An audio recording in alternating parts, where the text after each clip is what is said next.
नमस्कार दोस्तों, आप सबका यहाँ स्वागत है। और आज आपको सुबह सुबह हमने बुलाया, पार्लियामेंट का सेशन भी है। हमारे बीच में श्री कन्हैया कुमार जी हैं, एनएसयूए के इंचार्ज हैं। श्री नीरज कुंदन जी भी हैं, जो एनएसयूए के अध्यक्ष हैं। वो एक बहुत ही ज्वलंत इशू पे, जो भारतीय जनता पार्टी का और उनके संगठनों का जो चाल चरित्र और चेहरा जो बार बार सामने आता है, वो हम देखते हैं। उसी इशू पे आपसे बात करेंगे। मैं अनुरोध करूंगा कन्हैया जी से, आपसे बात रखें। पहले नीरज जी अपनी बात रखेंगे, फिर कन्हैया जी।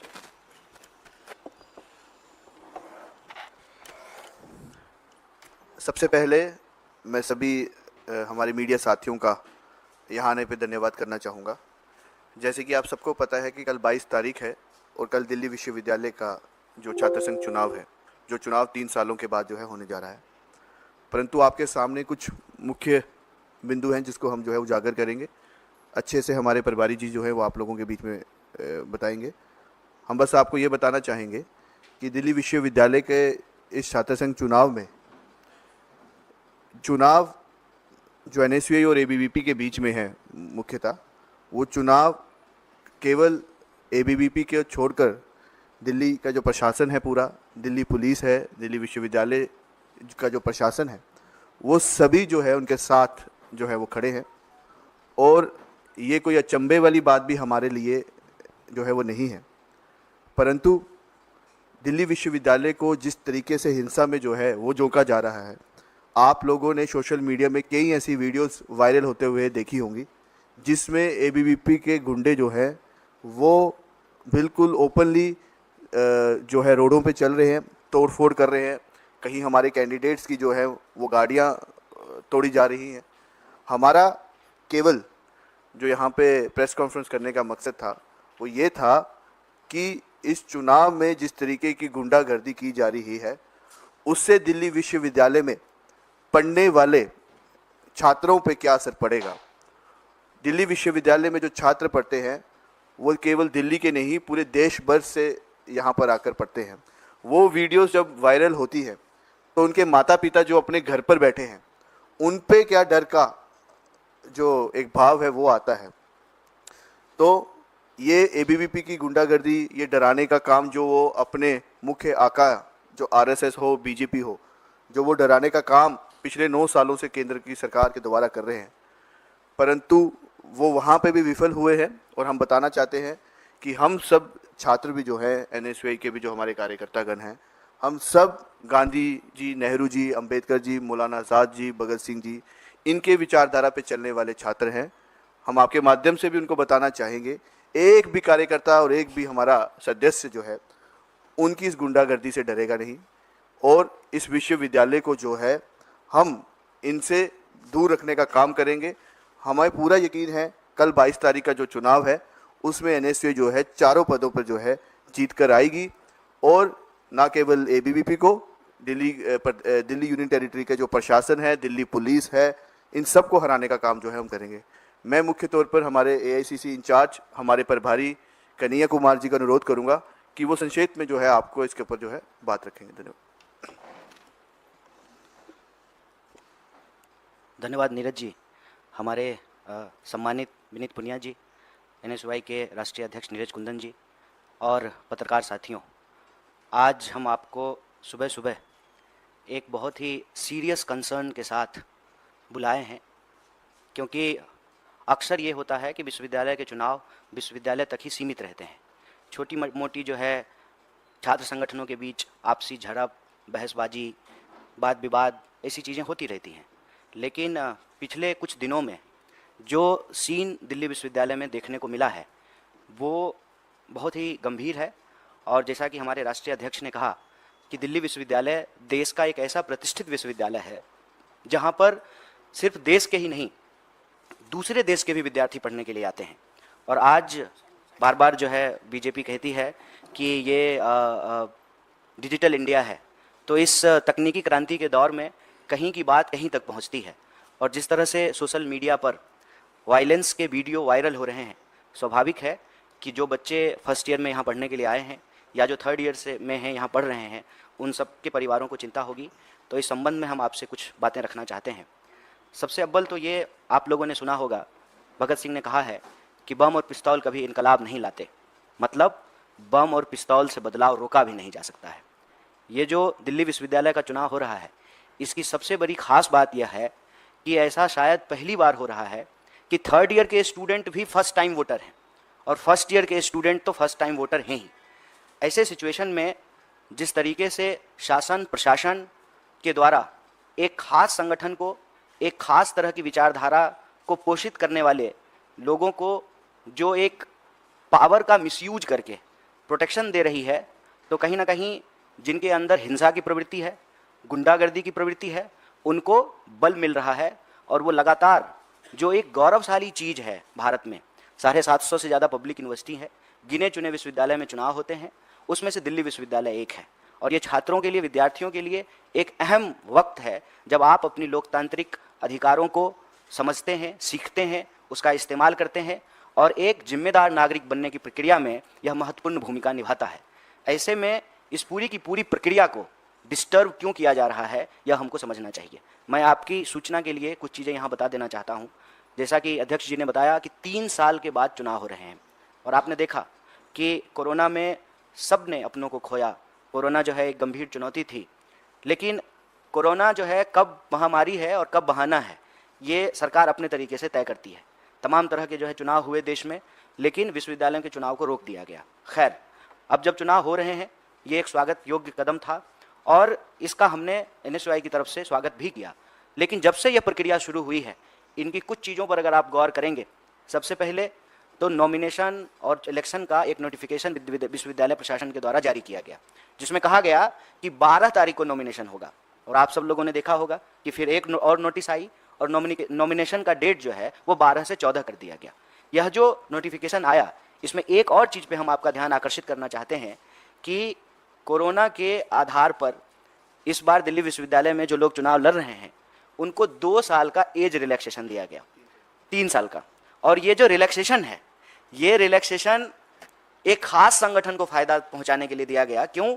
क्योंकि विश्वविद्यालय के जो और स्टेक होल्डर्स हैं, चाहे वो कर्मचारी हों, चाहे वो टीचर हों, चाहे स्टूडेंट्स हों, उनके बीच में इस बात को लेकर के कोई जानकारी नहीं थी।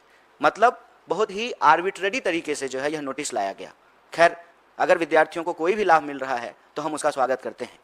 उसके बाद हमने क्या देखा कि ABVP कुछ भी करे, उसको खुली छूट है।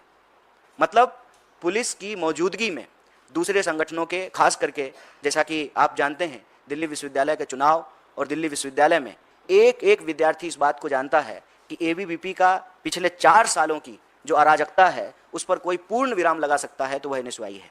तो खास करके NSUI के जो वर्कर हैं, जो लोग NSUI के लिए प्रचार कर रहे हैं, समर्थक हैं, उनको डिस्टर्ब किया जाना शुरू हुआ। वो सामान्य तौर पे अगर अपने कॉलेज में हैं, कॉलेज के बाहर हैं, तो जो है उनकी अवैध गिरफ्तारियां शुरू हुई, पोस्टर फाड़े गए। और ये बात हम सिर्फ चुनाव के कॉन्टेक्स्ट में नहीं कर रहे हैं। पिछले कुछ दिनों में अगर आप देखेंगे तो लगातार दिल्ली विश्वविद्यालय में ABVP के समर्थक या ABVP के लोग खुलेआम हिंसा करते हुए, गुंडागर्दी करते हुए पाए जाएंगे। आप सब लोगों ने भी देखा होगा कि किस तरीके से वो कॉलेज का गेट तोड़ रहे हैं, किस तरीके से जो है गर्ल्स हॉस्टल में ज़बरदस्ती गेट के ऊपर चढ़ करके घुस रहे हैं, किस तरीके से जो गर्ल्स कॉलेज का फेस्ट है उसमें घुस करके डिस्टर्बेंस कर रहे हैं, किस तरीके से आम विद्यार्थियों को परेशान किया जा रहा है, डराया जा रहा है, धमकाया जा रहा है। चुनाव प्रचार करने के नाम पर जो गर्ल स्टूडेंट हैं उनके साथ छेड़छाड़ जैसी स्थिति जो है पैदा की जा रही है। तो ये जो पूरा का पूरा वातावरण है, वो दिल्ली विश्वविद्यालय की प्रतिष्ठा को कलंकित करता है। यह एक गौरवशाली विश्वविद्यालय है और जब जैसा कि हमने आपको कहा कि डिजिटल वर्ल्ड में हर जगह की बात हर जगह पहुंचती है, तो ये हमारे देश के मान सम्मान से जुड़ा हुआ सवाल है। और देखिए, सबसे इसमें खतरनाक बात क्या है कि कहते हैं ना कि चोरी और सीना जोड़ी। खुद वायलेंस कर रहे हैं, गेट तोड़ रहे हैं, विश्वविद्यालय कॉलेजों में ज़बरदस्ती घुस रहे हैं, दूसरे संगठन के जो वर्कर हैं उनको पीट रहे हैं, पुलिस जो है ज़बरदस्ती उनको डिटेन कर रही है। और वही लोग जो है मीडिया को यह भ्रमित करने का प्रयास करते हैं कि NSUI के लोगों ने वायलेंस किया। तो मैं आप सबके माध्यम से कहना चाहता हूँ, मैं NSUI का राष्ट्रीय प्रभारी हूँ। भारतीय राष्ट्रीय कांग्रेस ने यह जिम्मेवारी हमको दी है। आप एक भी व्यक्ति को लेकर के आइए जो NSUI का वर्कर हो, जिसने कोई भी हिंसा की हो, कोई गड़बड़ी की हो, हम कार्रवाई करेंगे। यह पूरी तरह से झूठ है। और जैसा कि हमने आपको कहा कि हम विश्वविद्यालय के मामले को विश्वविद्यालय तक ही रखना चाहते थे। अनावश्यक तौर पे जो बच्चे यहाँ पढ़ने के लिए आए हैं, उनके माँ बाप जो गाँव में हैं और दूसरे शहरों में हैं, हम उनके मन में भय का वातावरण नहीं पैदा करना चाहते थे। लेकिन यह जो हमारी भलमनसाहत है, इंसानियत है, इसको ये हमारी कमजोरी समझते हैं। तो हम उनको कहते हैं कि हम कमज़ोर नहीं हैं, आपसे डरते नहीं हैं। हमारे नेता ने कहा है डरो मत, कल भी पार्लियामेंट में कहा है, तो हम डरने वाले नहीं हैं। आपकी गुंडागर्दी का एक एक जवाब जो है दिल्ली विश्वविद्यालय के विद्यार्थी आपको देने वाले हैं 22 तारीख को, जो मतदान होने वाला है। और इसमें हम कह रहे हैं कि गुंडागर्दी को गहरी चोट, NSY को पैनल वोट। पूरा जो हमारा पैनल है 4165, पूरे पैनल को हर कॉलेज में, हर वर्ग, हर क्षेत्र, हर समुदाय, हर लिंग के लोग जो है वो समर्थन कर रहे हैं। और यही वजह है कि सब कुछ होने के बावजूद, धन दौलत, गोला बारूद, सरकार, शासन प्रशासन, सब कुछ होने के बाद और दुनिया का सबसे बड़ा संगठन होने का दावा करने के बाद भी जो है उनको हार से डर लग रहा है। लेकिन हम उनको कहना चाहते हैं चाहे कुछ भी हो जाए, हम दिल्ली विश्वविद्यालय के भीतर जो शिक्षा का माहौल है उस माहौल को हम बिगड़ने नहीं देंगे। शांति, सत्य, भाईचारा और लोगों के लिए शिक्षा का बुनियादी अधिकार, इसको हम सुरक्षित करेंगे। शिक्षा जो है वो हमारे लिए हमारा संवैधानिक बुनियादी अधिकार है। इसीलिए हम कहते हैं कि सबकी सस्ती अच्छी पढ़ाई हमारा बुनियादी अधिकार है। इसको हम किसी भी सूरत में जो है रोकने नहीं देंगे। और यह जो पूरा का पूरा वातावरण विश्वविद्यालय के अंदर बनाया गया है, इस वातावरण के खिलाफ भी जिस तरीके से हम देश के भी अन्य मुद्दों पर बढ़ चढ़ करके बोलते हैं, कैंपस के भीतर जो यह परिस्थिति ABVP ने पैदा की है उसके खिलाफ भी हम बोलेंगे। और आपकी जानकारी के लिए बता दूं कि कल भी एक मेट्रो स्टेशन के बाहर जो हमारे पूर्वोत्तर के छात्र हैं उनके ऊपर नस्लीय टिप्पणी करके उनको जो है उनके ऊपर हमला किया गया, जानलेवा हमला किया गया। और आप अगर इस बात की तफ्सीस करना चाहते हैं तो आप विश्वविद्यालय जाकर के घूम करके देख लीजिए। आप जो है थाने में तो आपको कोई रिपोर्ट मिलेगी नहीं, क्योंकि जब पुलिस की मौजूदगी में ही, उनकी जो है उपस्थिति में यह कार्रवाई हो रही है तो आपको ऐसा नहीं मिलेगा। और ये अलग अलग तरीके से, खास करके जो पूर्वांचल के विद्यार्थी हैं, जो पूर्वोत्तर के विद्यार्थी हैं, जो दक्षिण भारत के विद्यार्थी हैं, खास करके जो है उन विद्यार्थियों को ये डरा रहे हैं। और मैं तो कहता हूँ कि इनका इतिहास यही है। इसीलिए ABVP जो लिखती है ना, ज्ञानशील एकता, दरअसल ये है अज्ञान अश्लील अराजकता। और यह बात जो है मैं आपको उदाहरण के साथ दे सकता हूं। और साल भर 2 साल की बात तो छोड़ दीजिए, पिछले 1 महीने में जो है जितनी गुंडागर्दी और वायलेंस की घटनाएं ABVP के लोगों ने की है, यह बहुत ही शर्मनाक है। और इसकी जिम्मेवारी जो है सरकार में बैठे हुए लोगों को लेना पड़ेगा, प्रशासन में बैठे हुए लोगों को लेना पड़ेगा। और वह जो कह रहे हैं कि NSY के लोगों ने किया है, तो एक प्रश्न आप सबको भी पूछना चाहिए। मैं मीडिया के साथियों से आग्रह करता हूं कि गृह मंत्री उनका, दिल्ली पुलिस उनके अंडर में, दिल्ली विश्वविद्यालय का प्रशासन उनके अंडर में, यहाँ पर जो है LG उनके हैं, देश में सरकार उनकी है, पूरा का पूरा जो है उनकी हेजमनी है। उस वक्त जो है वो अपने वायलेंस को जस्टिफाई करने के लिए अनर्गल और झूठे आरोप लगा रहे हैं। हम आप सबके माध्यम से दिल्ली विश्वविद्यालय के विद्यार्थियों को और देश को भी, क्योंकि दिल्ली विश्वविद्यालय का सवाल अब सिर्फ विश्वविद्यालय का सवाल नहीं है, ये देश और समाज का भी सवाल है। हम आप सबसे यह आग्रह करते हैं और आपको आश्वस्त करते हैं कि आप धैर्य रखें।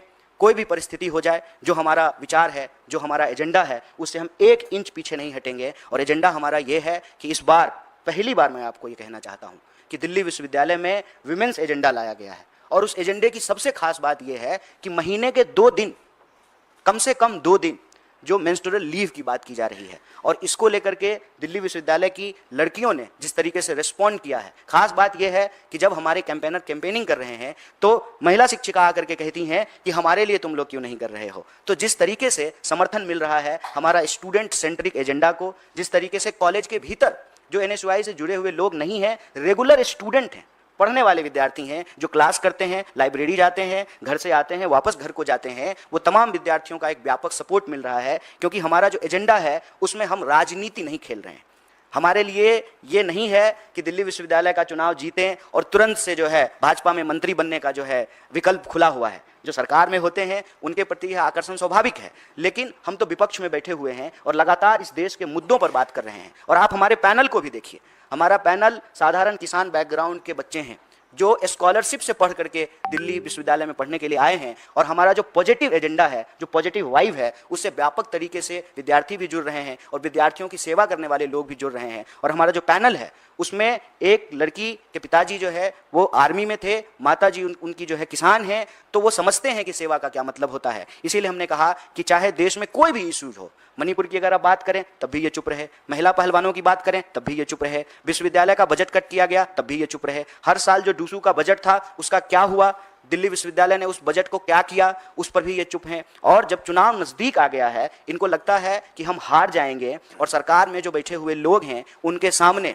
एबीवीपी के जो नेता हैं उनकी इज्जत जो है वो दांव पे लगी हुई है, तो जो उनका असली कैरेक्टर है ना, कहते हैं ना कि परीक्षा के वक्त लोगों का असली चरित्र बाहर निकल जाता है, तो ये जो ज्ञानशील एकता का दावा करने वाले हैं उनकी अज्ञानता, अश्लीलता और अराजकता सामने आ गई है। क्यों? क्योंकि उनके सामने एक डेमोक्रेटिक पैनल है, जो पैनल इस बात को सुनिश्चित करने की कोशिश कर रहा है कि चुनाव का परिणाम चाहे जो भी हो, हम विद्यार्थियों के लिए जैसे सतत लड़ते रहे हैं हम आगे भी लड़ते रहेंगे। और आप लोगों के नोटिस के लिए बताना चाहता हूं, जब पहलवान आंदोलन हो रहा था, ठीक उसके बगल में जो नॉर्थ ईस्ट के स्टूडेंट थे वो बगल में बैठे हुए थे और उनके ऊपर किसी का ध्यान नहीं जा रहा था, लेकिन विद्यार्थी लगातार इस देश में होने वाले किसी अन्याय को लेकर के जितनी उनकी क्षमता है वो आवाज को उठाते हैं। वो कहानी आप सब लोगों ने सुना है कि एक कोयल जो है अपने चोंच में पानी लेकर के आग बुझाने की कोशिश कर रही है, किसी का ध्यान आकर्षित नहीं हुआ। और उस किसान आंदोलन में जो हमारा पैनल के कैंडिडेट हैं वो बढ़ चढ़कर हिस्सा लेते थे, पहलवान आंदोलन में बढ़ चढ़कर के हिस्सा लेते थे, और उन्होंने ये देखा कि मणिपुर के लोगों के साथ किस तरह से अत्याचार होता है। फिर एनएसयूआई ने उसको सवाल बनाया, और ये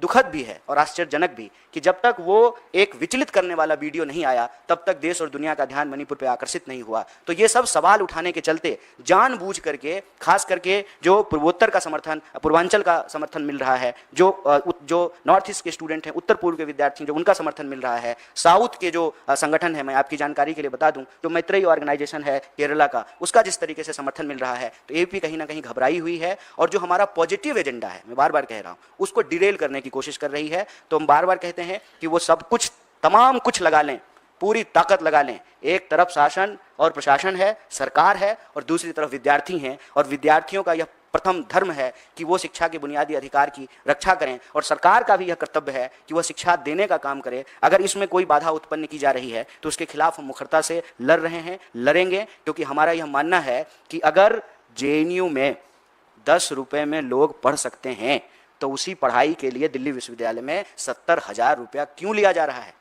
शिक्षा जब हमारा बुनियादी अधिकार है तो वह बुनियादी अधिकार हमसे क्यों छीना जा रहा है? जब प्रगति की, विकास के बड़े बड़े प्रचार किए जा रहे हैं तो उस प्रचार में हम विद्यार्थियों का भविष्य कहाँ है? इस देश के नौजवानों का भविष्य कहाँ है? जब सबसे प्रतिष्ठित विश्वविद्यालय में, देश की राजधानी में, जहां पूरा का पूरा शासन प्रशासन बैठा हुआ है, उसके नाक के नीचे दिन दहाड़े विद्यार्थियों के साथ अगर हिंसा हो रही है तो यह बड़ा ही शर्मनाक है। और इसी बात को आप लोगों के संज्ञान में लाने हेतु, और जो लोग आपके माध्यम से देश के लोग इसको देख रहे हैं उनके संज्ञान में लाने के लिए यह प्रेस कॉन्फ्रेंस किए हैं। और हम विद्यार्थियों को भी और अभिभावकों को भी यह आश्वस्त करते हैं कि सब कुछ होने के बावजूद, पूरा का पूरा ताकत लगाने के बावजूद, जो हमने कहा कि भगत सिंह ने कहा है कि बम और पिस्तौल इनकलाब नहीं लाता, तो बम और पिस्तौल जो है वो बदलाव को रोक भी नहीं सकता है। दिल्ली विश्वविद्यालय एक नई करवट ले रहा है और शांतिपूर्ण तरीके से, सौहार्दपूर्ण तरीके से सबकी सुरक्षा को सुनिश्चित करते हुए, चाहे वो महिला हो या पुरुष हो, चाहे वो पूर्वांचल के स्टूडेंट हों या नॉर्थ ईस्ट के स्टूडेंट हों, साउथ के हों, भारत के किसी भी इलाके से आए हुए जो विद्यार्थी हैं उनको कोई नुकसान नहीं पहुंचने देंगे। और एनएसयूआई का एक एक कार्यकर्ता आखिरी दम तक विश्वविद्यालय का माहौल ठीक बना करके रखेगा। और हम पूरी ईमानदारी से जिस तरीके से स्टूडेंट्स एजेंडा बनाए हैं, स्टूडेंट से फीडबैक लेकर के बनाए हैं, महिलाओं से फीडबैक लेकर के बनाए हैं, इस पॉजिटिव वाइब के साथ, इस पॉजिटिव एजेंडे के साथ हम चुनाव में जाएंगे। और हमको पूरा भरोसा है कि आगामी 22 तारीख को, यानी कल, जो हमारा पैनल है किसानों का, जवानों का और इस देश में संविधान के जो मूल्य हैं उसको रक्षा करने का, यह पैनल जरूर जीतेगा। इसीलिए हमने कहा कि यह पैनल है जय जवान का, जय किसान का, जय संविधान का। और जो हमारा पैनल नंबर है 4165, ये विक्ट्री होगी, और ये विक्ट्री होगी स्टूडेंट्स की, और ये हार होगी सरकार की अराजकता की। यही बात मैं आप सबसे साझा करना चाहता था। आप सब लोग बिल्कुल शॉर्ट नोटिस पे यहाँ आए और सुबह सुबह आए, पार्लियामेंट भी चल रहा है, फिर भी आपने जो है विद्यार्थियों के एजेंडे को, दिल्ली विश्वविद्यालय के एजेंडे को महत्वपूर्ण समझा। इसके लिए हम आपका शुक्रिया अदा करते हैं। बहुत बहुत शुक्रिया, धन्यवाद। पूर्वांचल से आते हैं, विश्वविद्यालय में पूर्वांचल की जनसंख्या सबसे ज़्यादा है स्टूडेंटों की, क्योंकि मैं भी पढ़ा लिखा उसी जगह से हूँ। तो क्या पूर्वांचल के लिए एनएसयूआई, पूर्वांचल के जो स्टूडेंट एनएसयूआई को क्यों वोट दें? क्या उनकी देखरेख के लिए आप लोग कुछ करते हैं? देखिए, आपने बिल्कुल ज़रूरी सवाल पूछा है कि और ये सवाल मुझे विश्वविद्यालय के जो विद्यार्थी हैं उनके द्वारा भी कई बार जो है सुनने को मिला है। खास करके जब मैं पूर्वांचल के विद्यार्थियों की एक मीटिंग लेने के लिए गया था, नॉर्थ ईस्ट के स्टूडेंट की मीटिंग लेने के लिए गया था, तो उन्होंने अपने कंसर्न और अपने सवाल हमारे सामने रखे हैं, वही जो है हम आपके बीच ला करके प्रस्तुत किए हैं। तो मैं आपको बता दूं कि बतौर प्रभारी जब हम NSUI में हैं तो यह बात जो कही गई है या फैलाई गई है, मैं समझता हूं कि वो झूठ है कि NSUI को पूर्वांचल के लोग जो है समर्थन नहीं कर रहे हैं। मैं आपकी जानकारी के लिए बता दूं कि जिन जिन पूर्वांचल के विद्यार्थियों का टिकट ABVP ने धनबल और बाहुबल के चलते काटा है, वो तमाम विद्यार्थी समूहों में आज हमारे साथ जुड़े हैं, हमारे साथ प्रचार कर रहे हैं। और यही वजह है कि ABVP बौखलाहट में उन विद्यार्थियों को डरा रही है, उनको हॉस्टलों से निकाल करके कहीं और, मुझे नहीं मालूम कि इसकी क्या सच्चाई है, ये आपको पुलिस प्रशासन से पूछना पड़ेगा, कि उनको डरा रही है, उनको विश्वविद्यालय के चुनावी प्रक्रिया से दूर करने की कोशिश कर रही है। तो हमारा मानना है कि पूर्वांचल के विद्यार्थियों में एक संदेशा है, और वो संदेशा ये है कि NSUI सिर्फ चुनाव में ही नहीं, चुनाव के बाद भी हमारी सुरक्षा के लिए, हमारे विश्वविद्यालय की बेहतरी के लिए और हमारे अधिकार के लिए पूरी मुस्तैदी से खड़ा रहेगी। और यह जो हमारा प्रॉमिसिंग कमिटमेंट है, इस कमिटमेंट के चलते ही भारी समर्थन पूर्वांचल के विद्यार्थियों को हमको मिल रहा है, और पूरा भरोसा है कि कल भारी संख्या में पूर्वांचल के विद्यार्थी जो है हमको अपना समर्थन देंगे। जिस तरीके का पैनल लेफ्ट ने दिया है, चाहे SFI हो, ऐसा प्रतीत होता है कि ABVP से तो नहीं, लेकिन आपसे कोई मुकाबला, आपको लगता है उनके पैनल से आपको नुकसान होगा, और कैसे काउंटर करेंगे? नाम आपने भी देखे, हमने भी देखे, ऐसा प्रतीत तो नहीं होता ABVP से फाइट है, लगता है NSUI को हराने का टारगेट है। देखिए, मैं छोटी मुंह बड़ी बात नहीं करना चाहता हूँ। मैं चाहता हूँ कि हमारी बातचीत तथ्यों पर आधारित हो। आप रैंडम किसी कॉलेज में चले जाइए, बिल्कुल रैंडम सैंपलिंग कर लीजिए, किसी भी कॉलेज में चले जाइए, किसी भी हॉस्टल में चले जाइए, किसी कर्मचारी से पूछ लीजिए, विश्वविद्यालय प्रांगण में जो दुकान चलाने वाले दुकानदार हैं उनसे पूछ लीजिए, हर कोई कहेगा कि ये चुनाव NSUI वर्सेज ABVP की है। एक तरफ ABVP के पीछे सरकार की ताकत है, दूसरी तरफ NSUI के पीछे दिल्ली विश्वविद्यालय के आम विद्यार्थियों की ताकत है। इसमें कोई तीसरी बात है ही नहीं। इसीलिए यह सीधी बात है कि जो ABVP को हराना चाहते हैं वो NSUI को अपना विकल्प मानते हैं, और जो ABVP को जिताना चाहते हैं वो ABVP को अपना विकल्प मानते हैं। तो इसमें जो है कहीं कोई लाग लपेट नहीं है, कहीं कोई धरी धोखा नहीं है, सीधी लड़ाई है, और इस सीधी लड़ाई में जो सरकार वर्सेज विद्यार्थी है, जीत विद्यार्थियों की होगी। महिला आरक्षण विधेयक आ रहा है, DU के जो स्टूडेंट होते हैं यूनियन, आप JNU से पढ़े हैं, बड़े लेवल की राजनीति कर रहे हैं, आपको लगता है कोई इंपैक्ट मिलेगा ABVP को इसका? क्योंकि ABVP के नेताओं से मैंने बात की, वो कह रहे हैं कि हम इसका प्रचार जोर शोर से कर रहे हैं कि ये जो आप आज ये जीतेंगे, कल आगे जाकर आपको संसद में इस कोटे का फायदा मिलेगा, आप सांसद बनेंगे। देखिए, बड़ा महत्वपूर्ण सवाल आपने पूछ दिया। महिला आरक्षण तो एक बात है, लेकिन महिला प्रतिनिधित्व का जहाँ तक सवाल है, मैं आपको परसाई जी की एक बहुत ही मशहूर व्यंग्य रचना है, भेड़ और भेड़िया, आग्रह करूँगा कि एक बार उसको देखिएगा। अगर भेड़ जो है, भेड़िए भेड़ों की तरह मुंह में घास दबा दें तो घास नहीं खाने लगते हैं। आप देखिए कि इनका चाल चरित्र क्या है, इनका ट्रैक रिकॉर्ड क्या है, सच्चाई क्या है। एक भी महिला अध्यक्ष नहीं बनी है ABVP की, और हमारी राष्ट्रीय अध्यक्ष भी बनी है। और दिल्ली विश्वविद्यालय में सबसे ज़्यादा लड़कियां अगर किसी के टिकट पे, किसी के द्वारा अवसर दिए जाने पे दिल्ली विश्वविद्यालय का प्रतिनिधित्व की है तो उस संगठन का नाम NSUI है। और सिर्फ दिल्ली विश्वविद्यालय में ही नहीं, उनमें से जो लोग राजनीति को अपना सेवा भाव समझ करके आगे पार्टी में योगदान करना चाहते थे, वह सब सक्रिय राजनीति का हिस्सा हैं। मैं नाम लेना शुरू करूंगा तो कुछ नाम छूट जाएंगे, इतने नाम हैं। और दूसरी बात, देखिए, विचारधारा कहीं ना कहीं आपके व्यवहार में आ जाती है। रामचरितमानस में भी लिखा हुआ है ना, जाको रही भावना जैसी प्रभु मूरत दिखाई तिन तैसी। आनन फानन में ये महिला का समर्थक होने का दावा तो कर रहे हैं, सच्चाई क्या है? सच्चाई ये है कि RSS का कोई भी सरसंघ चालक जो है वो महिला नहीं बनी है। और जो हम तो कहते हैं कि कम से कम इस बीजेपी से पिछली बीजेपी थोड़ी ज़्यादा अच्छी थी, कि कम से कम वहाँ पे सुषमा स्वराज जी जो है एक प्रोमिनेंट फेस थी। अब क्या है, अब तो हर किसी को एक ही टास्क दिया गया है कि आपको बस नमो नमो करते रहना है। तो ये जो ट्रैक रिकॉर्ड है, उस ट्रैक रिकॉर्ड को अगर आप देखेंगे तो NSUI हमेशा से जो है महिलाओं के हक में खड़ा रहती है और प्रोग्रेसिव चीज़ें लेकर के आती है। मैं कह रहा हूँ, पहली बार विमेंस एजेंडा हम लेकर के आए हैं। ABVP जो है आनंद फानन में पता नहीं कुछ लाई है कि नहीं लाई है, लेकिन वो इस बात से रैटल्ड बहुत है कि जो डिमांड हम स्टूडेंट्स से फीडबैक के आधार पर लेकर के आए हैं कि महीने में 2 दिन, 4 महीने का सेमेस्टर है तो आप महीने में 2 दिन के हिसाब से उनको लेक्चर में एग्जाम्शन दे दीजिए। जो कठिन दिन हैं पीरियड के, जो माहवारी के, जो उसमें उनको जो है यह रिलैक्सेशन होना चाहिए कि अगर उस जो है शारीरिक परिस्थिति के चलते जो नेचुरल है, अगर उनका लेक्चर छूटता है तो जो मैंडेटरी 75% अटेंडेंस होता है उसमें उनको जो है लेक्चर का एग्जाम्शन मिले। और अब तो मैं समझता हूं कि लॉकडाउन के बाद बहानेबाजी का भी कोई जगह नहीं है। पूरी दुनिया जो है वर्क फ्रॉम होम से चली, तो जो है लेक्चर भी वर्क फ्रॉम होम हो सकता है। तो महिलाएं लगातार चुनौतियों का सामना करते हुए बराबरी से पुरुषों के कंधे से कंधे मिलाकर के खड़ी हुई है। लेकिन जो उनका एक बर्थ राइट है, जो नेचुरल है, उनमें उनकी कोई गलती नहीं है, उसी से सृष्टि, उसी से संसार चलता है। तो उसको जो है अछूत बनाने की बजाय उसको हमको नीति निर्धारण का हिस्सा बनाना चाहिए। इसीलिए हम महीने में 2 दिन जो है मेंस्ट्रुअल लीव की बात कर रहे हैं और भारी तौर पे जो विद्यार्थी हैं उनसे हमको समर्थन मिल रहा है। और यही वजह है कि एबीवीपी अनर्गल जो है वो आरोप लगाती है। इस आरोप में कोई दम नहीं है। हमने कहा कि आप उनका और हमारा ट्रैक रिकॉर्ड उठा करके देख लीजिए।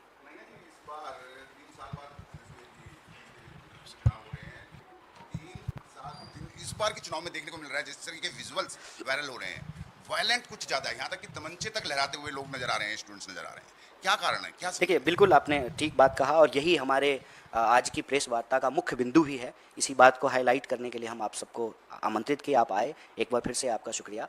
और मैं कहता हूं कि यह जो पूरी की पूरी परिस्थिति है, इसका डिजाइन हमको समझना पड़ेगा। परिस्थिति ये है कि जब शासन और प्रशासन किसी खास संगठन के तथाकथित कार्यकर्ताओं के पीछे खड़ी हो जाएगी, तो जो मनचले टाइप के हैं, जो गुंडे टाइप के हैं, जिनका पढ़ाई लिखाई से कोई वास्ता नहीं है, बस वो नेता को वीडियो दिखा करके अपना नंबर बनाना चाहते हैं कि देखिए जी साहब, हमने जो है एनएसयूआई के कार्यकर्ताओं को पीट दिया है, अब हमको वार्डर का टिकट कंफर्म कर दीजिए। या जो वार्डर वो जिस एमएलए क्षेत्र में है, वहाँ का एमएलए जो है वो बीजेपी के ऊपर बैठे हुए नेताओं को कहेगा कि साहब हमने आज एनएसयूआई के लोगों को पीट दिया है।